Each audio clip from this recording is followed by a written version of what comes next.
Welcome, everyone. This is, I'm sorry. Welcome, everyone. This is the first virtual meetup that we are having. And this is specifically that we created on this amazing topic. Let me share my screen as I welcome everyone.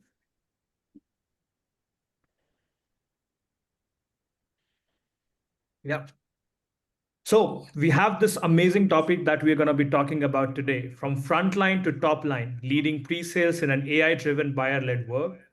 So I'm your host, and we have an amazing panel with us consisting of Subhendu, Saurabh, Kishore, Harsh, and our moderator, Nikhil. So they will be taking you on this journey where they'll talk about their experience, their uh, what they have faced while moving from frontline to top line as leaders in the pre-sales world. So that's how it is. And we will, as this is the first event that we're hosting that is specifically for pre-sales managers and leaders, we plan to host more in the future. So let me welcome Jack. He would like to welcome you all and say a few words, and then let's get into the discussion. Yeah, thank you, Utkarsh. Hello, everybody. I'm very excited for this topic. Actually, listening into what's been prepared. I've intentionally not sat through any of the prep because I wanted to be able to kind of absorb everything firsthand on the call today. So I'm just excited to learn today, as everyone else is. I think this topic is very relevant across the pre-sales community at Presales Collective. We see people wanting to know how to navigate with their teams around multiple things that are changing. AI, of course, is changing. The dynamic of buyers are changing. How people want to purchase, how people want to be sold to has changed significantly over the past just 2 or 3 years even. And so kind of putting everything together, I think it's going to be a very engaging topic. And make sure everyone knows as well, please participate in the chat. It makes these things great. There's going to be a Q&A, I know, so there's a Q&A box that you can use for questions that you have. But I don't want to stand in the way any longer. I'm really excited for it. I'm going to hand it over to Nikhil to kick things off. Thank you, Jack. Good morning, good afternoon, good evening to everyone who's joining us. That covers all the time zones. And if you're catching the recording, welcome to you as well. Yeah, this is a really interesting topic. Entire careers have been built on talking and analyzing career journeys. So the challenge for us really in planning this webinar was, what do we put in this 1 hour, right? And what is it that will give you some value in attending this and watching this? So we decided to take a look at it through two lenses. And these are the two big shifts that Jack actually just mentioned earlier, right? So there's one slower but very important shift, which is how buyers buy. So that is changing dramatically. And also there's this other crazy monstrous thing that you hear about every single day. You can complete that sentence. It's AI, right? So we decided to take a look at these two shifts. But fundamentally, as pre-sales leaders, how do you grow your strategic influence within the organization while understanding the world in this new kind of context? So that's what this discussion is going to be about. I have a wonderful panel here. Thank you to all of you for joining us. There are going to be a couple of polls, so I'd love to get some audience participation as well. The Q&A is going to be open, so please put your questions in there. If you have questions to specific participants, then please type that out as well. And then if we are unable to get back to you during the course of the webinar, we'll get back to you soon after, right? Okay, enough of hearing from me. I'm going to kick this off.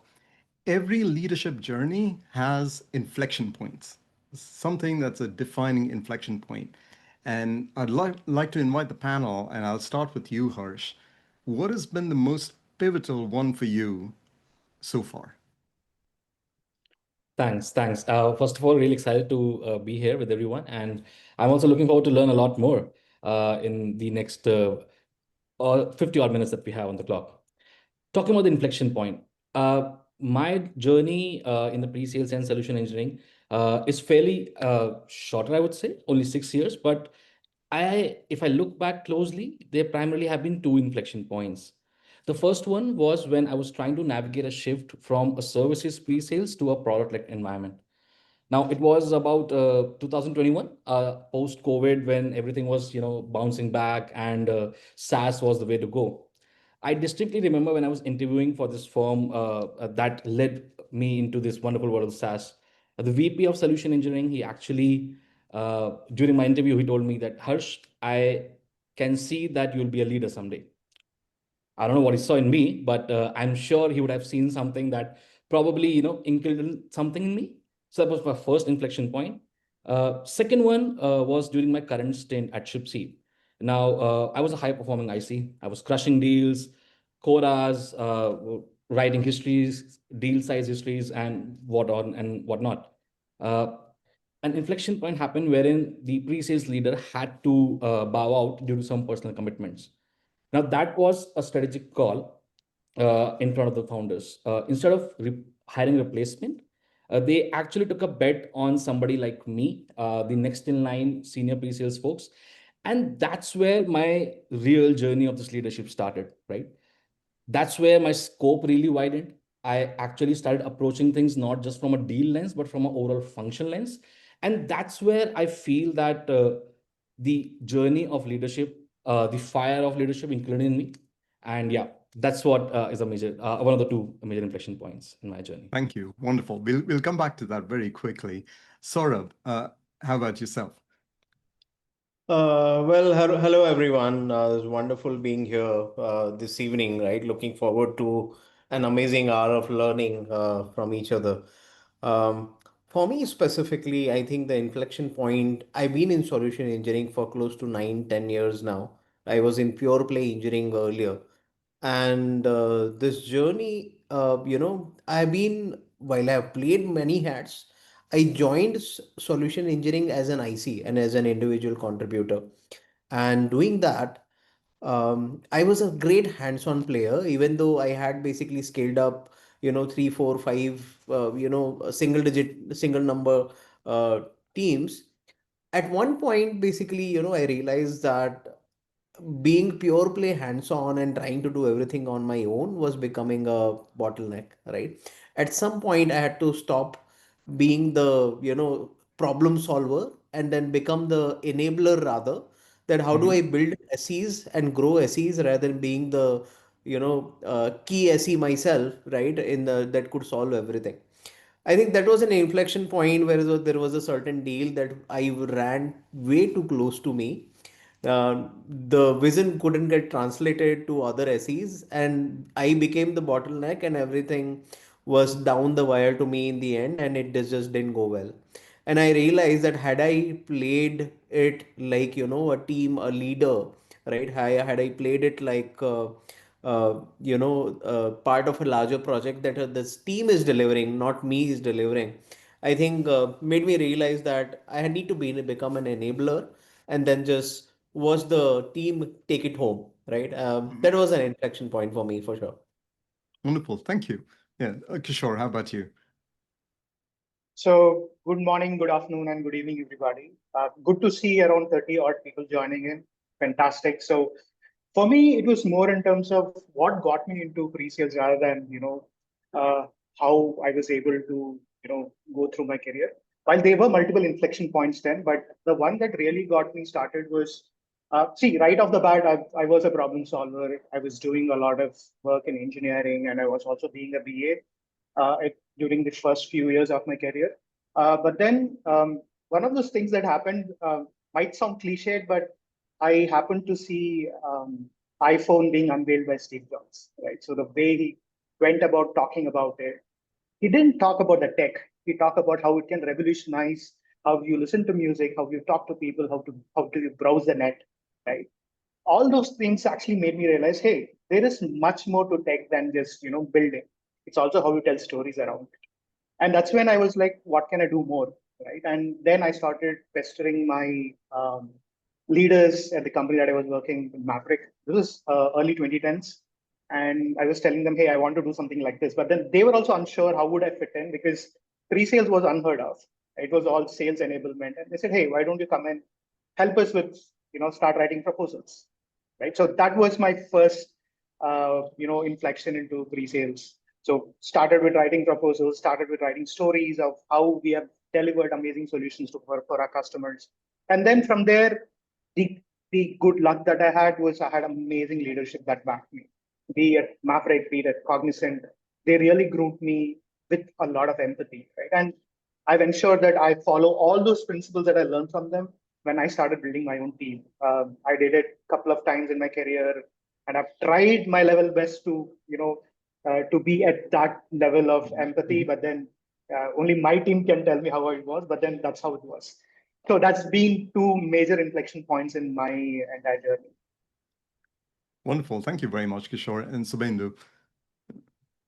Yeah, hi, Nikhil. Hi, everyone. So yeah, it's been for me actually started my career in pre-sales. So it's been more than 2.5 decades for me in pre-sales in various roles. So the first, not one, but several inflection points in the journey. So one of the first, learning or inflection point came to me when I understood that, products don't sell to people, people sell to people, right? And that came when I started my career in Digital Equipment Corporation. I don't know, some people might be aware about DEC. DEC was one of the biggest multinational company during those days, at par with IBM and HP, and some of the modern technological inventions that we take for granted today were actually invented by DEC. Like, you talk about Ethernet, it was invented in DEC Labs. You talk about RAID, which is the foundation stone for any business continuity solution. It was, invented by DEC. The first search engine, even before Google was born, Alta Vista, was invented by DEC. Yeah. So it was a company which thought that if we come up with innovative and breakthrough technological products, it's going to take the market by storm and sell by itself. But ultimately, what happened? It was brought over by a Compaq, which was PC, a laptop manufacturing, a server manufacturing company, and nothing else, right? So that's that was a profound realization that came to me that that ultimately it is the selling that matters, right? A product is just incidental, a part of it. The second part is like, the most success that I had was, putting up my hand for an initiative that I did not have a much clue about. So, and, so I just trusted my instinct, embraced the changes and adapted, to whatever, came along. So if you move out of your, comfort zone, you will see the world differently. And trust me, like, if you go for the unknown, you will have the greatest of success, right? And I want to just quote a few lines from the poem Fear by Khalil Gibran, which sums it up so well, right? And it could be applicable to a lot of people today. Nobody can go back. To go back is impossible in existence. The river needs to take the risk of, entering the ocean, because only then fear will disappear.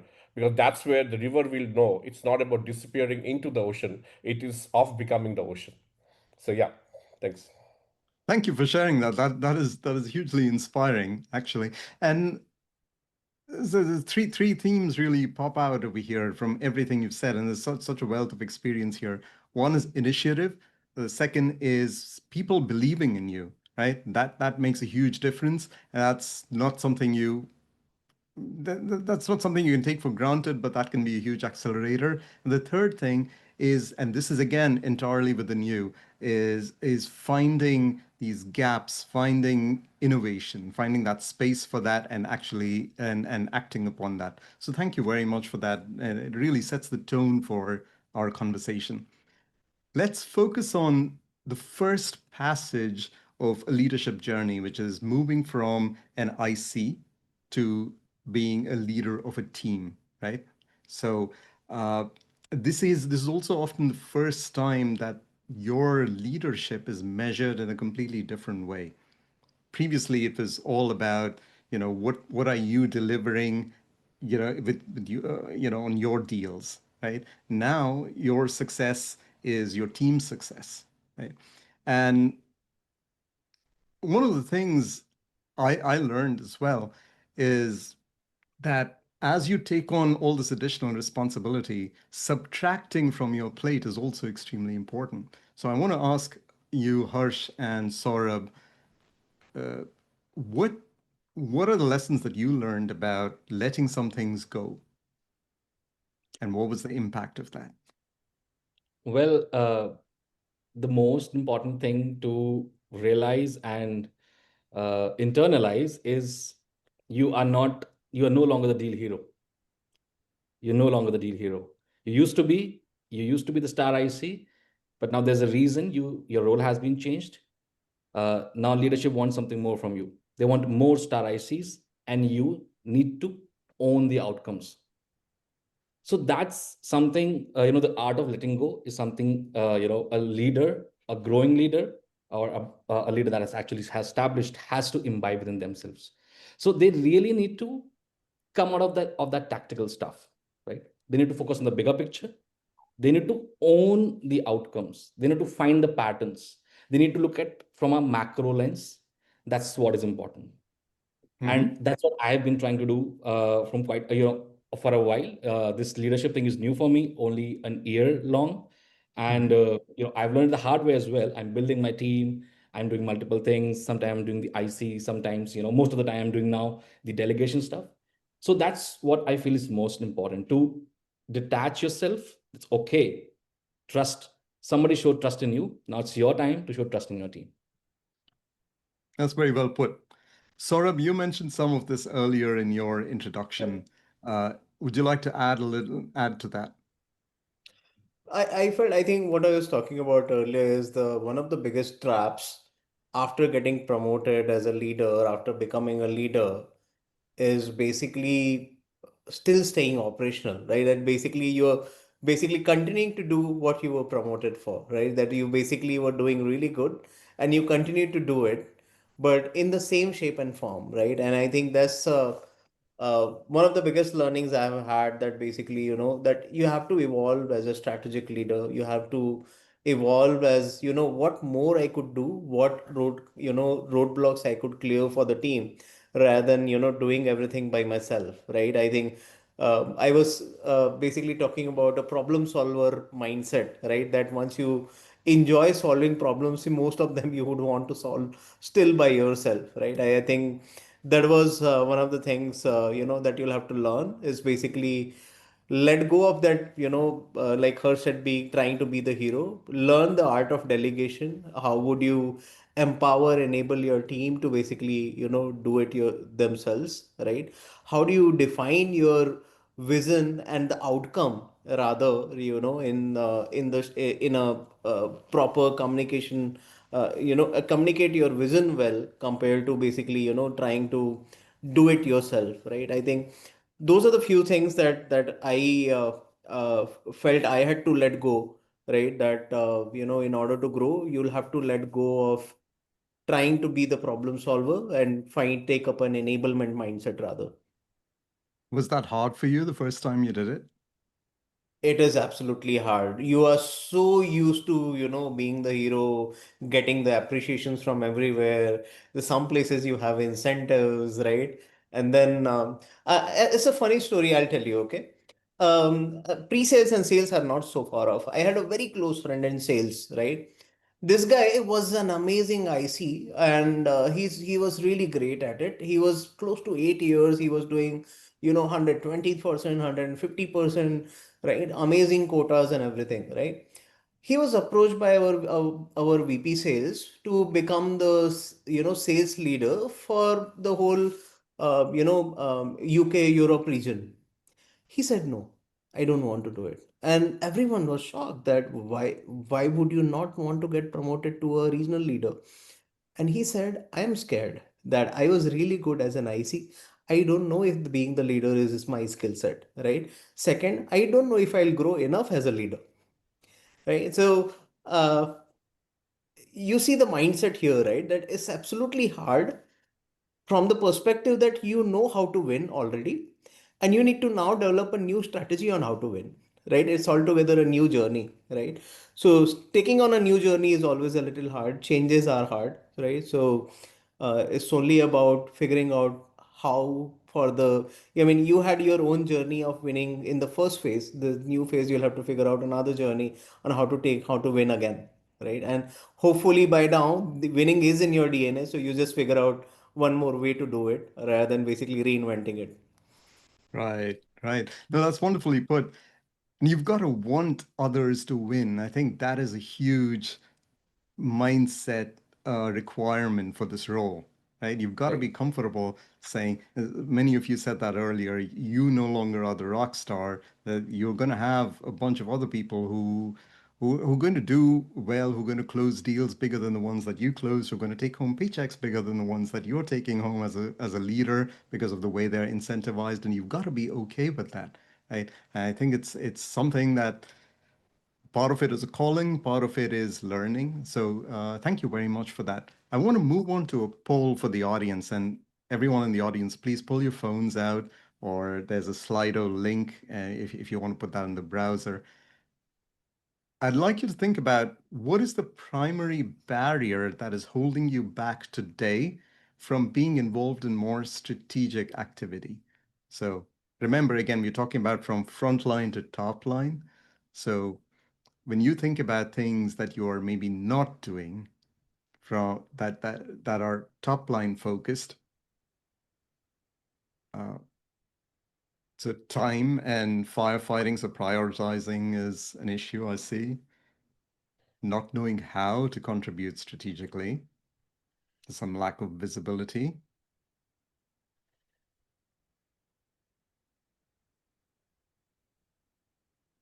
Just give this a few more seconds.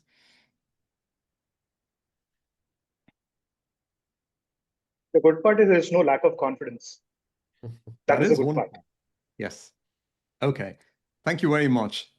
We'll share these results later.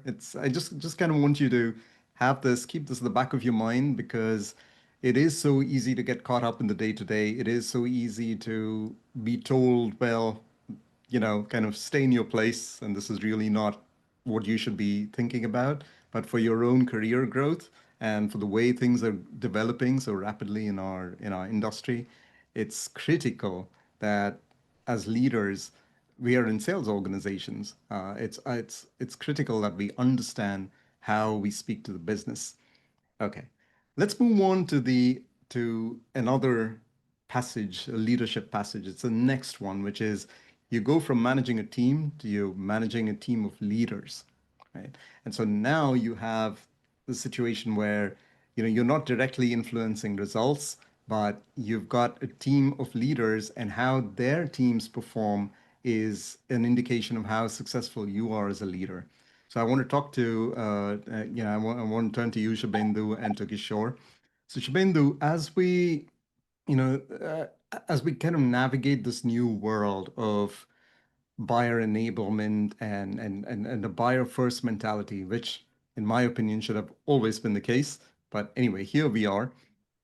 How do you coach your leaders to really focus on your own company's business needs? Right. Yeah. Yeah, absolutely. That's a very good question, Nikhil.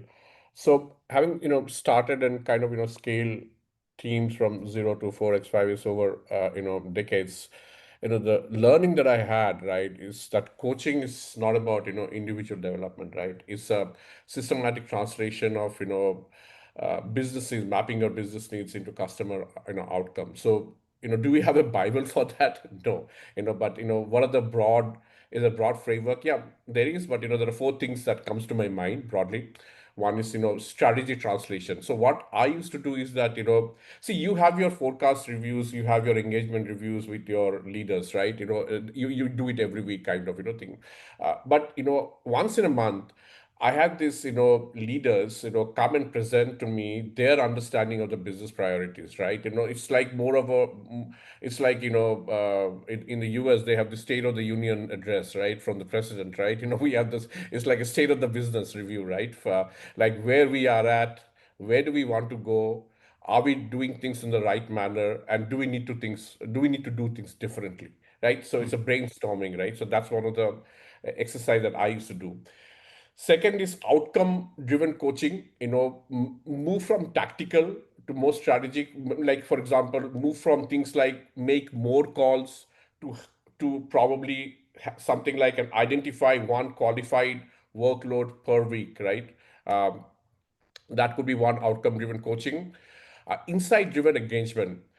coach your leaders to provide industry technical and strategic insights where uh, which the customers cannot get elsewhere. So I'll give an example of an engagement that I was involved in the healthcare domain. So there was this customer, we were engaged, and he was looking at, infrastructure modernization, right? His hardware were aging, etc., and they wanted to move to cloud and blah blah blah. And so when I went for a meeting with my leaders, when in the room there was the CFO, the CEO was also there, and obviously the CIO was also there. The infrastructure modernization piece was just a part of the tactical engagement. I realized, like, they were talking, I realized that there were so many digital transformation initiatives that were on their mind, right, related to healthcare domain, which my team did not even talk about, right, simply because they did not have the understanding of that, right? They did not want to go into a territory which is unknown to that. Yeah, infrastructure modernization, compute, storage, servers, networking, very comfortable, right?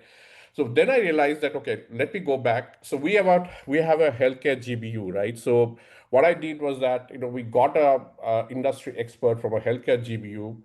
We spoke to the customer again. The healthcare, so the guy came and talked about some of the initiatives that we are doing for similar organizations worldwide, the use cases that we have deployed, and the customer, not only the infrastructure modernization piece, which was tactical, came into our bag. The customer realized that, hey, you know what? Here is a guy who understands my, business, and this is just the starting point, like the infrastructure modernization piece of it. So we won that particular infrastructure modernization deal, which was a tactical deal, and now the second part, which is more important, the digital transformation, initiative at the customer place is also happening with us, which is the larger pie. So think, so uh, you need to have very insight-driven engagements, right? And that's how you should be also coaching your leaders, right? The fourth point is the matrix-driven loop. The systematic connection between your business goals and your daily behaviors, very very important for your leaders to kind of set those. Is there any, so what constitutes those matrix driven loop process? So there are broadly 5 parameters. If I have to say, you need to define what is the business outcome. Second is you identify what your leading indicators are predicting those outcome. Third is coaching, right? Coach what are the behaviors driving those indicators. Fourth is measure both the behavior as well as the outcome. And fifth is adjust, refine the process based on what is working and what is not working, right? So, to conclude, basically, I think it's important to coach your leaders to think like they're business owners first and coaches second, right? So when they start understanding how their daily behaviors kind of impact your P&L, they will naturally align your team development onto your business needs. Yeah. Such a wonderful answer. Thank you very much for that. You've focused on critical aspects over here. One is bringing insight, and then the other one is really focusing, getting your team to think about business value. So to your customers, you're bringing insights, you're helping them de-risk things, you're acting as a partner. This is no longer pre-sales as a demo machine, right? That world should go away. And I realize I'm taking a very strong perspective over here, but I do believe strongly in that if you confine yourself as anyone, but as an IC or a leader in pre-sales to really just focusing on the demo, then I'm not really sure what your prospects are going to be in this new world, right? So Absolutely. yeah, it's about this focus on the business. Kishore, buyers are very well informed today. They're coming in with a lot of they're coming in with their own insights. They're coming in with their research. You've not only worked in various organizations at senior levels, you also started your own company. What are how do you look at this? How do you coach leaders, or what would your advice be for senior leaders to kind of coach their teams on this entire buyer enablement mindset? So see, one of the things that I've realized, right? So going back to what we were building, right? So that will also give you an idea. So when I used to work with with Cognizant and Skit, right? The most of the work that I used to do was I used to work with a lot of customers, and this is pre-AI revolution, right? And most of the information, if you want to know, the customer wants to know about, or the prospect wants to know about the services that you offer or the product, they just need to go onto the website. And then most of the time our presentations were around capabilities and demos around what the product or what the platform could do. What I've seen in the last 2 years, and this is something we also tried building, but we couldn't scale. So what we realized is a lot of the buyers have also started becoming more aware of it, because one, they don't just Google search, right? They use your ChatGPTs, your Claude available to actually do product level comparison to understand what a product is good for, what kind of use cases it can solve for, right? So by using the right set of prompts, you're actually understanding, you're actually coming down to those top 2, 3 products. So which means the customer is already, or the prospect is already coming to a meeting with a very preconceived notion on what your platform can actually do. I'll still call it preconceived because a lot of things, it's how you enumerate, it's how you talk about, actually makes a lot of difference. So when customers come into meeting, I typically tell this to my team, and this is what I used to also do, is move away from what the product can do, right? Talk about or listen to the customer more, right? Understand why is that problem existing? Because most of the time what happens is when you talk to customers, they take a symptom and they think that's a problem. But the symptom can be because of a larger problem that they have. So the more you talk, the more you hear from them, the more you can question them to understand what is the deeper malice that is there. Then is when you should actually look at, what can you do to help solve them. So you're moving from a feature-driven, a product-driven approach to more a consultative approach. So there is this, I think this is a saying from Einstein, right? If you have 1 hour to solve a problem, spend 55 minutes hearing the person who's got a problem. Then your 5 minutes are enough for you to solve that problem.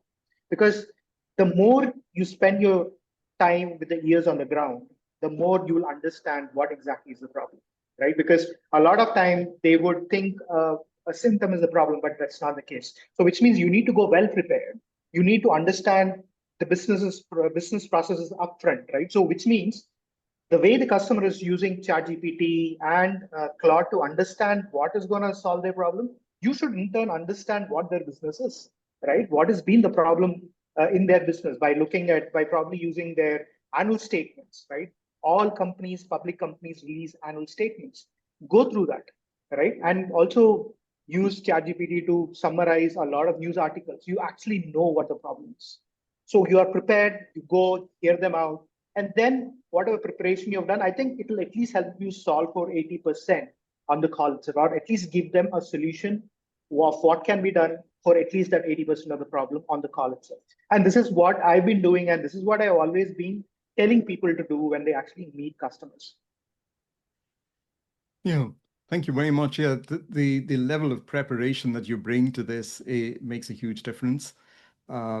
There's also, as you're selling into larger companies and into enterprises, just because someone sees value in your product doesn't mean that they're going to buy. I think making the case for a purchase and making the case for a transformation are completely different things from showing value in terms of, well, here's how we solve a problem. Yes, how does this help you compete better? How does this help you operate better? How does this help you control your risk better, right? So it's going back to making money, saving money, and mitigating risk. So these are the kinds of business conversations that we need to be having, and we need to be equipping our pre-sales teams with, right? Getting everyone from across the entire org to be thinking in this manner. Okay, wonderful. Let's move on to the topic. You can't go 5 minutes without hearing AI these days. So let's kind of move into that part of the webinar. I'll start with you, Saurabh. So this is a crucial consideration now for every pre-sales org, for every sales org. How are you and your team, how are you tackling that what is your advice? I mean, beyond just, let me add a little bit of detail there. I realize that question is kind of left hanging.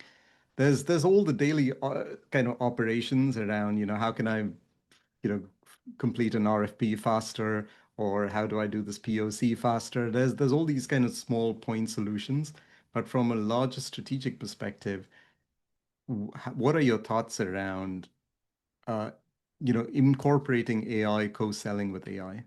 Yeah, fortunately, I lead a large part of post sales as well. So that Mm-hmm. gives me a slightly broader perspective, right? Because I can't, differentiate between one hand from one hand to another, right? And I had to go back to the very basics of what is taking up most of my time, right? I mean, and where would I use AI, right? That essentially you can go into the principles of what does AI solve, right? It will generate and it can automate, right? What parts of my job are going more towards generation and not, and what parts are repetitive that usually can get automated, right? So we went back to principles. I basically asked our team leaders to basically come back with a list of top 10 tasks that their team members as an individual spend their time on, right? And they came back with a kind of a table of top 10 tasks, right, and how much effort it takes and how much we may end up saving. Out of that list, we basically curated what do we really want to solve with AI, or basically what do we want to really solve with generation and automation rather, right? Mm-hmm. Some of the common patterns in pre-sales world are very easy, like you mentioned RFP, right? I mean, last RFP I received was 300 pages long, right? I mean, and 300 pages, sorry, 300 questions long, right? 300 pages would be way too much, right? 300 questions long and probably a 50, 60 pages, something of that sort, right? And then just going through the details just so that you do not miss, right? As a large org, we want to ensure, are we betting on the right thing financially as well, right? AI was able to basically do very good financial models. Would it make sense to bid for this as well, right? Basis the information it already had, basis the RFPs we had already filled, right? So that was one of the, that is one area that you could solve for.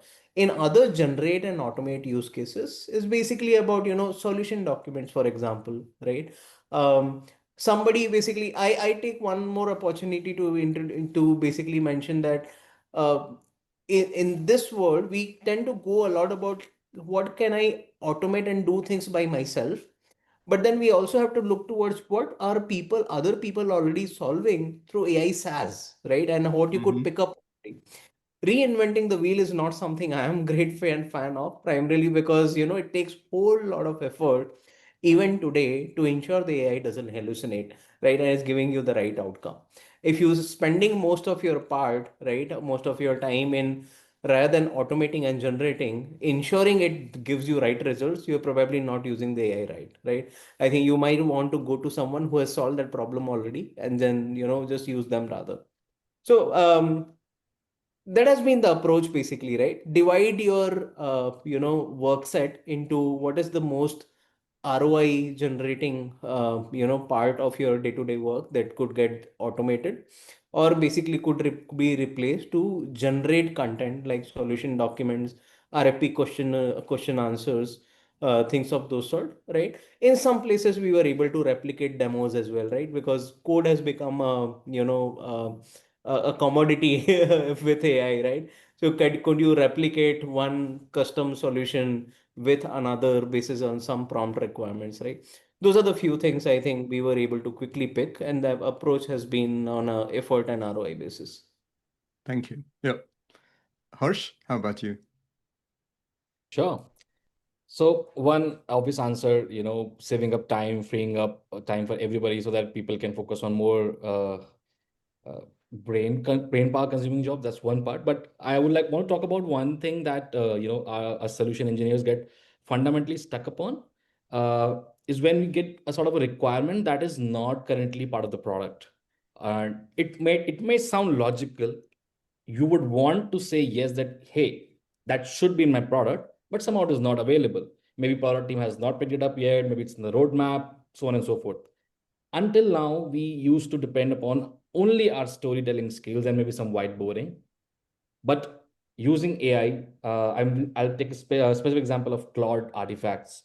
We are creating Claude artifacts that are clearly explaining the journey in very similar design language to our product. And we are actually trying to paint the picture that our clients used to just imagine before, a prospect used to imagine before. So that has really elevated the game. The roadblock that the sales engineering team used to hit, where, okay, this is not in the product. Should I go to the product team, get a Figma for it? Or maybe, how much time would the dev take? Maybe you can create a sandbox for me, so on and so forth. All those roadblocks have eliminated, and the time to create new solutions as well has reduced a lot. So that's where I'm seeing a lot of power with the generative aspect of the AI, and we are really leveraging it for our benefit. Wow, it's like rapid prototyping at an AI scale now. Exactly. Absolutely. Fantastic. Wonderful. Kishore, how about you? Whiteboarding. Okay. So yeah. So see, I'm of the opinion, right? So there are so one of those things that I've had problems previously, and when I talk to a lot of folks right now, when they are looking to solve for something in pre-sales, right, using AI, I tell them, hey, one of the biggest challenges is tribal knowledge. I don't know what my teams are actually doing, right? See, we used to have this bi-weekly or every fortnight we used to catch up, understand what each of us are working on, what unique did they work on. But then the problem is it is not captured anywhere. So I've been telling them, hey, you should be able to build something. I think there are a couple of companies which are already building this one. I think Septop is sort of building in that space. So the tribal knowledge, having the tribal knowledge in one place is very, very important. So right now, what you can do is you can use very simple things, right? You can use NA10 workflows. Use your call recordings that happen. Your document repository, your sales collaterals, have them integrated in one place. Use either agent to agent framework or MCP or whatever works for you, right, within your organization. Build something that can actually help you, right? Because most of the time, what happens is you are actually lost searching for information, especially if you work at a big organization. And this was a huge challenge for me at Cognizant because it is when I was working, the whole banking and financial services practice was almost close to 75,000 people, right? And we used to have hundreds of projects running, right? So projects that are currently being done, projects that have been delivered successfully in the past. How do you get information? How do you get all of that together? With AI, I think you have that place, you have the way of getting it together. And I would definitely encourage companies to start looking at building you know, small centers like this where you can have all of this information in one place so that anyone, right, be it in pre-sales, be it in consulting, they need information, they can easily get it and they'll get it at the right time, right? So that is what I would ideally look at. Thank you, Kishore. Shubhendu, how about you? Yeah. So, see, I think most of the points have been covered to some extent by Saurav and Harsha. And I see if I had to sum it up rather, I see AI transforming pre-sales in two ways. Like first part, like we kind of discussed. First, the wave one is the operational excellence part, right? Which is already here, which is your proposal generation, which is your customer research, which is your demo preparation. But there is, there are exceptions also. Like I mean, these are things which me and the team, kind of, we do on a regular basis, right? Using AI for a lot of this customer research and stuff like that. But AI, for example, in customer research, AI will help you aggregate, the data, but it is for the solution engineers, it is for us to, do the pattern recognition, which can identify, opportunities, for example, right? Similarly, demo preparation, right? AI can, help you suggest, some of the use cases that will speed things up, right? But at the end of the day, it is our understanding of the customer business use case, customer business scenario problem that we have to choose the right use case, right? So yeah, so there are things that it brings up to a certain level, speed things up the way which is operational excellence, but human insights, we need to act upon this and choose the right path, right? The second is the wave to which which I would call it a strategic, amplification, right? Which kind of is the future, but probably it is already happening. In my organization, I see it like, for example, predictive analysis, right? Uh, AI probably would help you identify the prospects which are most likely to convert based on certain behavioral patterns. So we have this customer 360-degree tool now, which has got an AI agent built in, right? So a lot of these questions, predictive, questions, you can ask to the AI agent. It will give you certain suggestive answers based on the, the data set that we have on that particular customer. So this already started happening to some extent. Uh, Personalization at scale. AI can help you, customize the value proposition, based on the different buyer personas. That's something is an extension of the proposal generation that came in wave one, right? So that's the next phase. Competitive intelligence is, if you're in a product-based company like we are, and especially in the hyperscaler business, like where gone are the days where there used to be a major release in 1 year time and there used to be a minor release every 6 months, right? We have now, solutions, feature set. We have services which are not released in weeks, in days rather, right? And so it is very, very, difficult for us to keep up pace with what's happening, right, on a daily basis, right? So, for example, AI can help you monitor, your latest competitor moves and can help you suggest, the counter strategies, right? So yeah, so Savita, I mean, like AI probably will handle the what, so that we humans or we solution engineers can focus on the why and the how. And the key success matrix that I kind of, when I work with my team, is that I kind of ask, are we doing, or are we using AI to do more of the same work? Or are we doing, something fundamentally different and new? Yeah. So yeah. That's a great question to ask, and that's a great question to kind of reflect upon on a daily basis as you make these kind of decisions on the applications are numerous, and really every aspect of our work could be potentially improved by that. But ultimately, what are the processes that are tying all of this together, and to what end? What is the outcome that we want to drive? So thank you all for that. It was really quite comprehensive. One thing that I'd like to add to that is the structure. So when I work with teams, a lot of what I bring is a fundamental structure to things like discovery and things like that. Because if I think of a world not too far in the future, just a few years away, where we'll be co-selling with AI, how am I going to have the confidence that that AI agent that is kind of running when I'm asleep is actually going to do the right thing, right? That it's not going to cost me deals because it starts to, as Saurabh was saying, hallucinate, or it just starts to kind of go down a path that is actually detrimental to an opportunity. And this is where that confidence comes from good structure and good data. And most sales teams today have maybe they have data, but they don't have much structure. Wonderful. I would like to move to the second audience poll. So, Utkarsh, if you could please bring that up. And to the audience, I'd like you to just to think a little bit about, as we come towards the close of the session, there is one more segment, but we've talked about a couple of leadership passages, moving from IC to frontline leader. Many of you already are. Many of you are leaders at maybe a director or senior director level. After this session, what has this inspired you to think about? So there's some letting go of deep technical work to focus on delegating and enabling the team. Great, that's wonderful. That's a very important step. Not so easy as we've heard, but yeah, it's something to aspire towards and strive towards, actually. Developing business acumen, and we should really think about how best to do it. So I'm going to be asking the panel a little bit about it, and then kind of connect with everybody. And there's a ton of resources around this. Building cross-functional influence, extremely important. As you're, especially in mid-management, you need to be able to work with all these different functions to grow your own strategic influence within an organization and also that helps you grow your influence with your prospects. Okay. I'll give this another 10 seconds.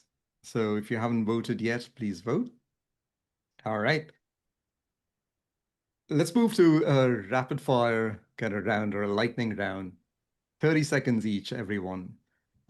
What would your advice be, or what is your takeaway for someone in a specific leadership stage? What is the one thing that you would ask them to focus on today? Right. I'll start with you, Shubhendu. I would say financial fluency if it's a solution engineering, because when you're talking to CEO, I mean, he doesn't care about your feature set. He's more concerned about the EBITDA impact. When you're talking about to a CFO, he's more concerned about not again about the feature set. He's more concerned about ROI. And this is one aspect I think a lot of us lack, financial fluency, and that's something that we really need to focus on if we have to move to the next level, right? Because at the end of the day, as you rise up, you're going to more and more interact with your C-suite. You're more with the CEOs, CFOs, and COOs, right? And the conversations are very different at that level. Financial fluency, everyone. Pick up on that. Yeah. Kishore. Yeah. So for me, there are a couple of things. One is as you grow as a leader, right? There are two things that you need to learn, and it's an art form. It's not even science. That the art is delegation, right? You need to understand how do you delegate your tasks, right?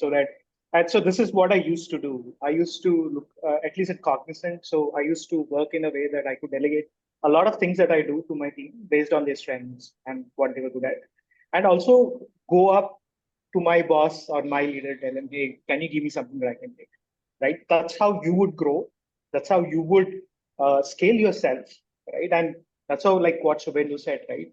Understanding the financial aspects of doing or building solutions, right? ROIs, those patterns you'll actually understand when you start growing that way. That is one. Second is one thing I've realized is even now with in a lot of organizations, especially in services, I've seen that there is no clarity on pre-sales roles yet, right? So there also has to be a way of telling them, no, we don't do this, right? And this is what we are only capable. This is what we are supposed to do, and this is not what we do. I've seen a lot of times where teams would be just and also setting up those very clear, barriers or very clear things saying, hey, if you want certain things to be, see, there are exceptions for everything, but then exception should not be the norm. So you should very clearly lay out those that saying, hey, if you want me to be on a call, you need to give me these things for the call so that I can prepare. And you should give me a heads up of at least say 24 hours or 48 hours, however you set it up. You need to set that expectations with the team. I think this is where I've seen a lot of teams suffer and they go through that whole thing of panic and they get into this whole firefighting. Thank you. Saurabh?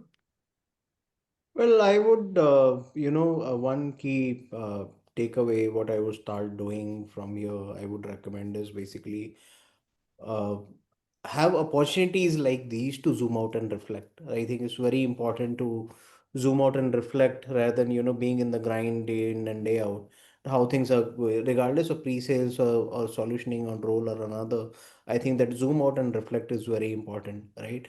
At some point of time, you have to be work on your role as well, not just in it, right? So take 2 hours out from every week probably to work on your role, not in it, and then look towards building strategy around that. What did you find in that on reflection during those Mm-hmm. 2 hours? Take it from there, whether it is delegation, whether it is sponsorship for your team members, whether it is mentorship rather, right? So figure out those areas. And from a pre-sales perspective, I'm a big fan of basically a simple code that one of my mentors basically said. Saurabh, software sales was dead 10 years ago. People only buy solutions to their pain points. People don't buy softwares anymore. All your demos are waste until they identify with the pain point that you're trying to solve. So uh, this is why I basically say that focus is on the that pain point, that you can take 5 calls to identify the pain point, but don't start the demo yet, right? Don't start the demo is basically what my mentor used to say. The time to demo has not come yet, right? You have to understand the pain point deeply. I love how you phrase that as, work on your role, not just in your role. I think it's a super actionable 2 hours a week, whatever time you can carve out, but do take that out. And that is discipline that brings some structure to your thought process, and that actually helps move things forward. And that other quote, it's so funny because you see all the stuff on LinkedIn 50 times a day and everyone likes it and then goes back to doing exactly what they shouldn't be doing. So it takes work, right? Harsh, how about you?